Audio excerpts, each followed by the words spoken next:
China's colonial dreams to take over Australia have been dismantled. And, as expected, leading the anti-China crusade is Prime Minister Scott Morrison. The federal government of Australia, led by Morrison, has just terminated a gigantic BRI project which China was to undertake in Victoria. Now, after his expansionist dreams have been crashed, Xi Jinping can do nothing but sob while his angry diplomats throw epileptic fits and rant against Canberra. Hi and welcome to TFI Global, the foreign affairs and geopolitical analysis arm of the TFI Media Group. I am your host Sanbir Ranhotra, and in this video we talk about how one move by Prime Minister Morrison has shown Xi Jinping day stars. Australia's Prime Minister Scott Morrison has given a serious jolt worth $107 billion to Beijing.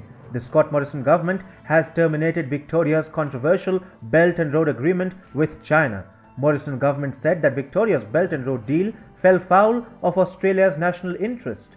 The key announcement regarding the cancellation of the Victoria Belt and Road Agreement under Australia's foreign veto laws was made by Foreign Minister Marise Payne. Australia's federal government also cancelled two Victorian government education agreements, one with Iran in 2004 and another one with Syria in 1999. Payne said that she considered the agreements to be inconsistent with Australia's foreign policy or adverse to our foreign relations.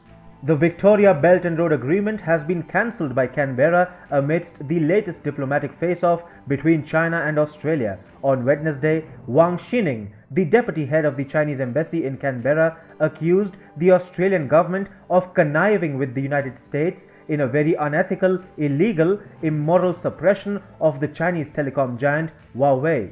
An animated Wang declared, "China is not a cow. I don't think anybody should fancy the idea to milk China when she's in her prime and plot to slaughter it in the end." The senior diplomat added, "So, we are open for collaboration and cooperation, but will be very strong in defending our national interest." Yet, regardless of Wang's angry rants, the Morrison government has managed to terminate the Victoria Belt and Road Agreement. This is a particularly big shock for China because the communist nation was looking to interfere in Australia's internal matters through the Victoria deal. National security experts in Australia were worried that Beijing was using the Victoria Agreement as a propaganda tool to suggest that the Victorian government had made a departure from Canberra's China policy. Within Australia, the Morrison government kept warning the Victorian Premier, Daniel Andrews, about the security risks posed by the Belt and Road Agreement. Yet, Andrews did not budge. He started arguing that the deal was crucial on the ground that it would provide more jobs and economic opportunities to the state of Victoria. Yet, the Scott Morrison government finally found a solution with a foreign relations legislation that gave Australia's federal government the power to review, prevent or terminate all agreements signed by the state and territory governments, local councils and even public universities with foreign governments. Now, this legislation has been pressed into service by the Morrison government. Meanwhile, Beijing seems perturbed by the scrapping of Victoria's Belt and Road deal. A spokesperson of the Chinese embassy said, "This is another unreasonable and provocative move taken by the Australian side against China." The spokesperson added, "It further shows that the Australian government has no sincerity in improving China-Australia relations. It is bound to bring further damage to bilateral relations and will only end up hurting itself."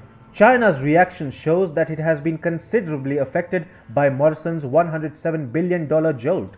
Australian Prime Minister Scott Morrison has been on a campaign to save his country from China's obnoxious influence, and cancelling the Victoria Agreement comes right at the top of his many moves to hurt China.